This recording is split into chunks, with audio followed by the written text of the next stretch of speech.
학생 여러분, 안녕하세요. 코로나로 인해서 계속해서 우리가 원격으로 수업받고 있습니다. 오늘 뉴스를 보니까 이제 드디어 여기 공지사항에 선생님이 올린 바와 같이 학년별 등교 수업 일정안이 딱 나와 있습니다. 그래서 고3 학생들이 5월 13일 날 이제 등교를 하게 되고, 우리 고등학교 2학년 학생들은 5월 20일 수요일 날부터 이제 학교에서 컴퓨터실에서 여러분들이 이제 선생님과 같이 즐겁게 컴퓨터 수업을 할 수가 있게 되겠습니다. 그러니까 조금만 더 힘내고 열심히 해서 우리가 컴퓨터 실력을 향상시키고, 또 여러분들도 학교 나서 친구들도 보고 또 선생님들도 보고 또 즐겁게 공부할 수 있는 날이 곧 오니까 희망을 가지고 열심히 한번 해봅시다. 선생님이 그동안 여러분들이 한 것을 쭉 보니까 상당히 잘하고 있어요. 선생님 깜짝 놀랐습니다.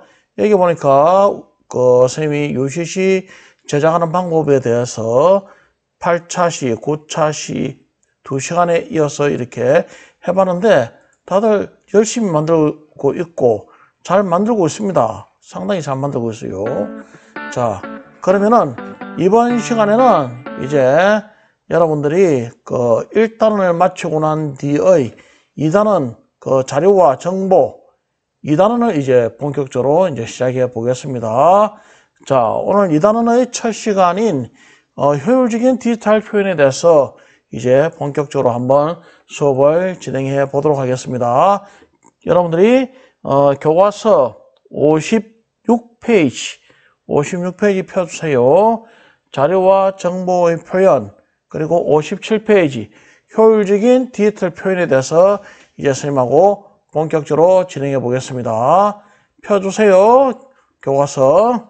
자, 볼펜도 하나 딱 들고. 자, 이번 시간의 학습 목표 한번 보겠습니다. 이번 시간의 학습 목표는 동일한 정보가 디지털로 변환되어 다양한 방법으로 표현될 수 있음을 말할 수 있다. 그리고 또 한 가지, 동일한 정보를 정보 활용 목적에 따라 보다 효율적인 방법을 선택할 수 있다. 이렇게 되겠습니다. 자, 교과서 57페이지 효율적인 디지털 표현. 그 보면 제일 첫 번째 아날로그와 디지털에 대해서 나와 있습니다. 교과서 폈습니까? 57페이지. 거기에 보면은 아날로그 넷째 줄에 보면은 아날로그, 그것도 바로 밑에 빨간 줄로 빨간색으로 또 디지털 이렇게 있습니다. 한번 줄 좀 그어주세요. 아날로그가 도대체 뭐냐? 아날로그는 시간의 흐름이나 이쪽 교과서에 쭉 보세요. 시간에 따라 연속적으로 변하는 물리량이다. 이렇게 되어 있습니다. 교과서 거기 아날로그에 첫째 줄, 둘째 줄 쭉 그어주세요. 시간의 흐름이나 친구의 목소리, 그러니까 말하자면은 빗소리, 물소리, 바람소리 이런 것들은 다 아날로그 정보에 속하는 것입니다. 그래서 시간에 따라 연속적으로 변하는 물리량으로 나타낼 수가 있습니다. 아날로그는. 그래서 우리가 보면은 이 아날로그 여기 교과서에 보면 아날로그 시계 같은 게 있죠. 비 360도 이렇게 돌면서 이렇게 시계를 나타내는데 눈금과 눈금 사이 미세한 차이도 나타날 수 있다. 이것이 바로 아날로그의 특징이 됩니다. 그래서 읽는 사람에 따라 값이 다르게 읽혀질 수 있다. 그럴 수 있겠죠. 사람이 0.0000 몇 초 뭐다 이렇게 해도 또 읽는 사람에 따라서 아니야 0.0001초다 0.0002초다 이렇게 할 수가 있습니다. 요거는 아날로그는 이렇게 연속된 값이기 때문에 미세한 차이가 있을 수가 있기 때문에 그렇게 사람에 따라서 다르게 볼 수도 있습니다. 그런데 디지털 정보 같은 경우는 정확하게 딱 이렇게 12시 25분이 12시 25분 딱 하나입니다. 알겠습니까? 사람에 따라 차이가 있을 수가 없죠. 그냥 똑같습니다. 왜냐? 디지털 정보이기 때문에. 자, 요 줄 좀 그어주세요. 첫째 줄, 둘째 줄. 자연으로부터 얻는 자료는 아날로그의 형태이며, 조금 전에 말했죠. 빗소리, 물소리, 바람소리 이런 것들은 다 아날로그 신호입니다. 아날로그 형태입니다. 형태이며 컴퓨터에 저장하고 처리하기 위해 자료의 형태를 0과 1로 변환하는 것을 디지털 변환이라고 한다. 자, 그 좀 줄 좀 꺼주세요. 그래서 연속적으로 변하는 물리량을 일정 간격으로 끊어 비연속적인 숫자로 표현한다. 그래서 아까 우리가 아날로그에서는 이렇게 곡선 형태였지만 요 디지털에서는 딱딱 이렇게 구분이 딱 가 있습니다. 이거는 왜냐? 0과 1이라는 그런 이진수 형태로 자료를 표현하기 때문에 딱딱 끊어서 이렇게 표현될 수밖에 없는 겁니다. 그래서 여기 위에 왼쪽에 보면은 디지털 시계처럼 딱 12시 25분이면 12시 25분 딱 이거 하나밖에 없는 겁니다. 정확하게. 그래서 창과 거짓, 검은색과 흰색처럼 명확하게 구분이 된다는 그런 특징이 있습니다. 그리고 항상 일정한 값을 표현할 수 있다. 그런 점이 이제 디지털 시계의 특징이 되겠죠. 자, 그 다음 페이지에.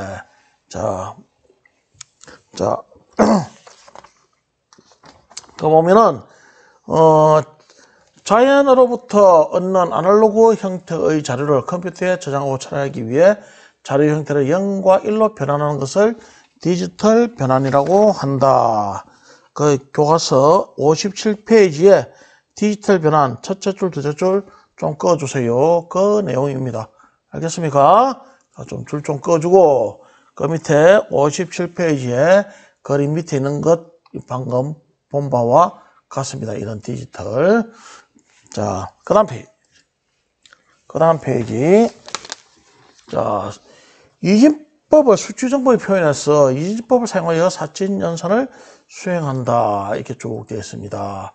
그래서 우리가 10진수를 2진수로 바꾸고 또 10진수를 8진수, 16진수 이렇게 쭉 다 이렇게 변환하는 그 표를 보여준 거예요. 그래서 2진수로는 0을 0000, 0001 뭐 이런 식으로 쭉 표현해 나온 것입니다. 비트는 그 교과서에 있습니다. 교과서 둘째 줄 끝에 보면 이진수 숫자 한 자리는 비트이다. 그 이진수 한 자리에 그 줄 꺼주세요. 셋째 줄에 58페이지의 셋째 줄에 이진수 숫자 한 자리는 비트이고 자료 표현의 최소 단위이다. 요까지 줄 딱 꺼주세요. 그 다음 바이트. 자, 옆에 있습니다. 교과서 셋째 줄 끝에 보면은 연속적인 8개의 비트로 구성되는데 이것을 1바이트라고 한다. 알겠습니까? 그래서 요 바이트는 그 비트가 8개가 모인 것이 1바이트다. 됐습니까? 자, 문자 코드. 자, 교과서 59페이지 펴주세요. 59페이지 보면은 문자 코드는 문자를 저장 처리하기 위해 문자를 서로 구분할 수 있게 만든 코드 체계이다. 그래서 요 코드 체계에는 여기 보면은 아스키 코드와 유니코드라고 쭉 있습니다. 아스키 코드는 뭐냐? 교과서에 좀 봐주세요. 59페이지에 보면은 세 번째에 보면은 넷째 줄입니까? 그 보면 아스키 코드 빨간색으로 적어놨습니다. 그 줄 좀 꺼주세요. 아스키 코드. 아스키 코드는 미국 정보 교환 표준 보호 체계다. 그 오른쪽에 보면은 뭐 영어로 해놨죠. American Standard Code for Information Interchange라고 쭉 인터체인지라고 이렇게 쭉 적어놨습니다. 미국 정보 교환 표준 코드다. 표준 보호 코드다. 이렇게 쭉 돼 있죠. 그래서 아스키 코드라고 합니다. 그 대문자만 쭉 따가지고 아스키 코드. 그 다음 유니코드는 뭐냐? 유니코드는 이제 16진수로 표현된다고 또 해놨죠. 그 유니코드 교과서 59페이지에 셋째 줄에 보면 있습니다. 유니코드. 그거 보면은 셋째 줄에 국제 문자 보호 체계이다. 이건 왜 그래 되느냐? 처음에 아스키 코드 하니까 아메리칸 스탠다드 코드입니다. 이게 미국에서 처음 이렇게 컴퓨터를 쭉 생산해서 활용할 적에 컴퓨터에 명령을 주기 위해서는 이렇게 문자 코드를 갖다가 만들어서 활용해야 되겠구나 이렇게 생각하고는 그래서 미국에서 처음 그런 코드를 개발한 겁니다. 그래서 아메리칸 스탠다드 코드라고 해서 아스키 코드가 쭉 나옵니다. 그랬더니 아니 미국 영어만 컴퓨터에 이렇게 코드 체계로 해서 이렇게 입력할 수 있느냐? 아니 우리 한국어도 좀 하자. 또 일본어도 하자. 뭐 중국어도 하자. 이렇게 이제 세계 각국에서 서로가 이렇게 그 항의가 들어오게 되겠죠. 그러니까 이래 가지고는 안 되겠구나 해서 전 세계 문자를 가지고 있는 그런 모든 나라들의 대표들이 모여가지고 그렇다면 유니코드란 걸 만들자 해서 만들어진 것이 바로 유니코드입니다. 알겠습니까? 자, 그래서 조금 전에 선생님이 설명했다시피 아스키 코드는 미국 정보 교환 표준 보호 체계고 미국식 영문자입니다. 영문자 숫자 특수문자에 고유 숫자를 부여해가지고 이렇게 컴퓨터에 명령을 준 겁니다. 하지만 그 유니코드는 세계 각국에 왜 영어만 있느냐? 중국어도 있고 한국어도 있고 아랍어도 있고 일본어도 있고 하니까 다 이렇게 우리도 컴퓨터에 코드를 이렇게 줘서 명령을 주도록 하자 해서 만들어진 것이 바로 이 유니코드입니다. 유니코드. 그래서 이건 국제 문자 보호 체계입니다. 여러분들이 줄 것은 제일 밑에서 둘째 줄에 유니코드에서 한글은 1172자의 연속된 코드를 할당받아 모든 글자를 표현할 수 있다. 그래서 우리나라도 이렇게 한글을 1172자의 코드를 할당받아서 한글의 모든 그 표현을 다 쓸 수가 있는 겁니다. 알겠습니까? 자, 그래서 유니코드에서는 전 세계 65,546개의 문자를 표현할 수 있다 이렇게 되어 있죠. 그래서 현존하는 지구상의 모든 문자를 거의 다 수용할 수가 있는 겁니다. 유니코드에서. 자, 그 다음 그림 정보의 표현. 자, 교과서 60페이지 넘어갑니다. 60페이지. 여러분들이 사진을 찍었다 하면은 그러면은 어떻게 컴퓨터가 인식을 하고 컴퓨터 자료로 저장을 하느냐? 그것은 이제 컴퓨터에서 저장할 때 이렇게 화소, 점으로 표현합니다. 점. 모니터에 더 이상 나눌 수 없는 가장 작은 점이다. 그래서 여러분들이 유심히 그림을 딱 보면은, 유심히 그림을 보면은 거기 다 점이 막 이렇게 총총 찍혀 있어요. 그 점이 모여가지고 하나의 그림을 형성하는 겁니다. 자, 그래서 이렇게 그림을 표현하는 방법에는 비트맵 방식과 벡터 방식이 있습니다. 우리가 일반적으로 여러분들이 스마트폰으로 사진을 찍을 적에는 비트맵 방식으로 사진을 찍게 됩니다. 사진을 저장하게 됩니다. 찍은 사진을 이렇게 비트맵 방식으로 사진을 저장합니다.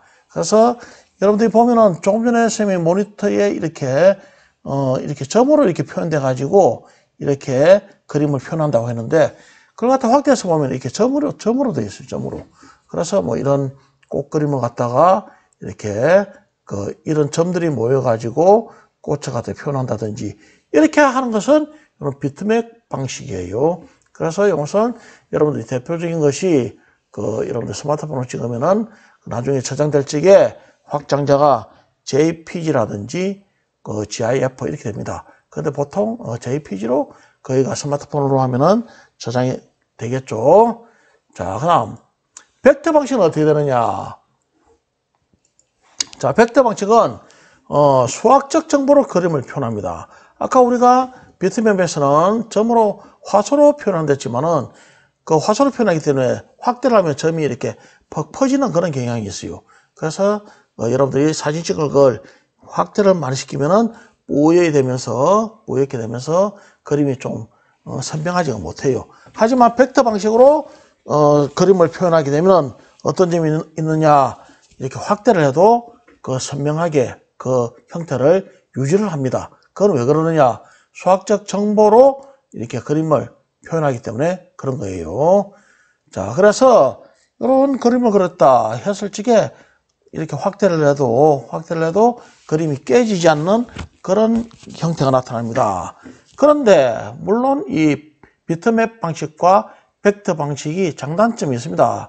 이 벡터 방식으로 그림을 표현하게 되면은 이렇게 확대하면은 이렇게 그림이 깨지지 않는 그런 장점이 있지만 또 이렇게 이 벡터 방식을 하기 때문에 다양한 색상을 표현하지 못합니다. 우리 비트맵 방식으로 여러분들이 사진을 딱 찍으면은 256가지 정도의 자연색을 다 표현할 수가 있지만 그 벡터 방식으로 하게 되면 256가지의 그런 다양한 색을 표현하지 못해요. 그냥 삼원색을 중심으로 해가지고 이렇게 표현하는 그런 조금 짙게 표현한다든지 옅게 표현한다든지 해서 이렇게 하는 그런 방법으로 그 벡터 방식은 표현하기 때문에 다양한 색상을 표현하지 못하는 그런 또 단점은 있습니다. 하지만 장점은 확대를 해도 깨지지 않는다는 그런 장점이 있겠죠. 그래서 이 벡터 방식으로는 여러분들이 주로 어디 사용하느냐?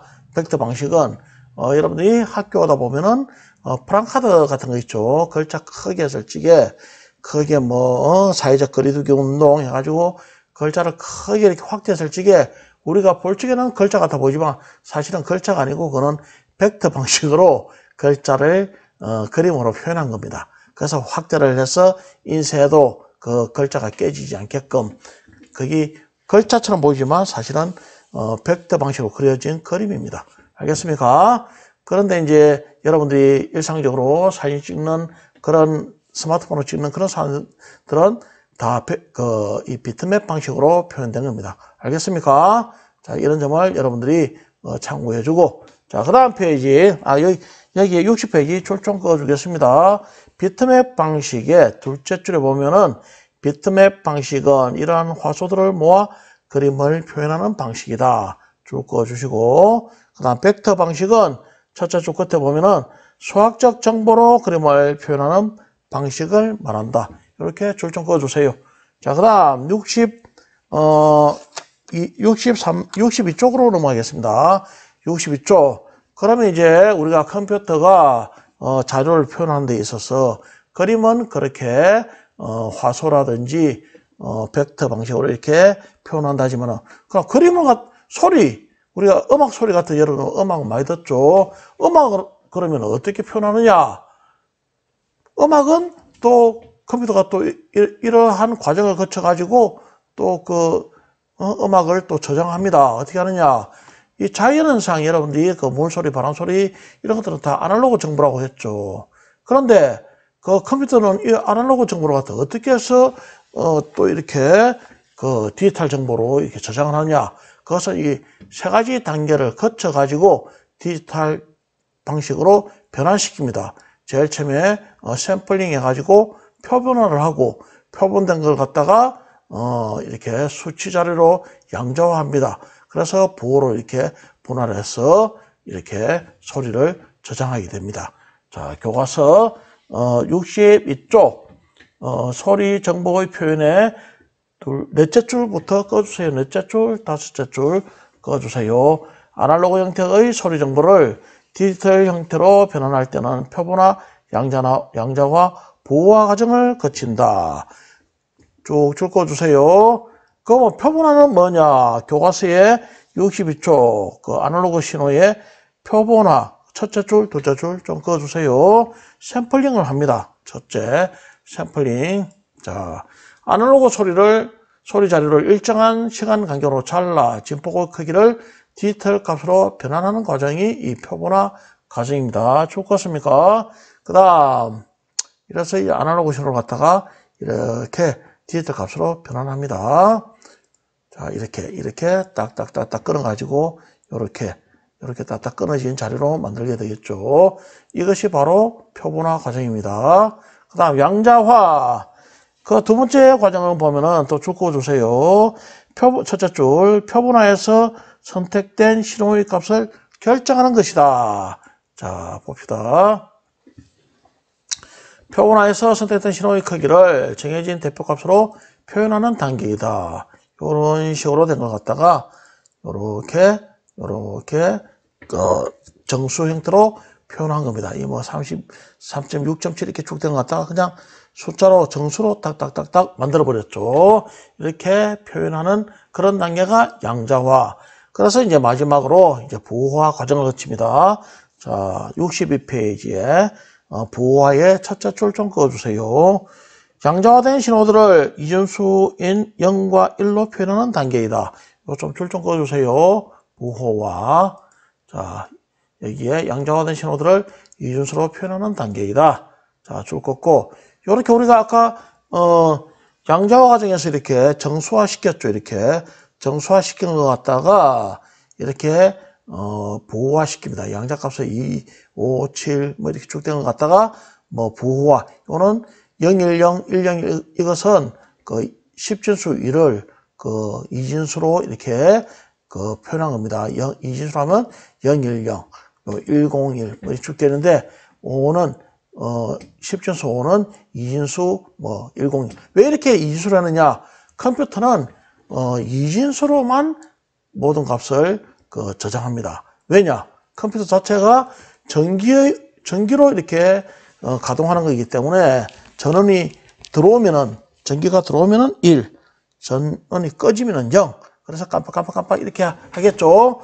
그래서 이러한 0과 1이라는 이 두 가지 형태로 모든 숫자도 표현하고 소리도 저장하고 합니다. 그래서 이렇게 10진수로 표현된 1을 갖다가 2진수로 하면 0, 1, 0 이렇게 되는 거겠죠. 이렇게 해서 부호화시킵니다.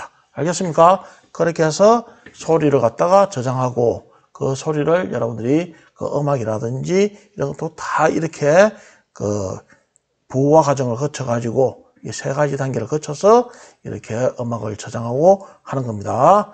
자, 이번 시간에는 이렇게 요까지만 나가겠습니다. 자, 요까지만 나가고 다음 시간에는 자료와 정보의 분석에 대해서 이제 또 진행하겠습니다. 알겠습니까? 자, 오늘 여기까지 여러분들이 수업한다고 수고했습니다. 자, 그러면 또 다음 시간에 여러분들하고 같이 또 수업을 진행하도록 하겠습니다. 자, 안녕히 계세요.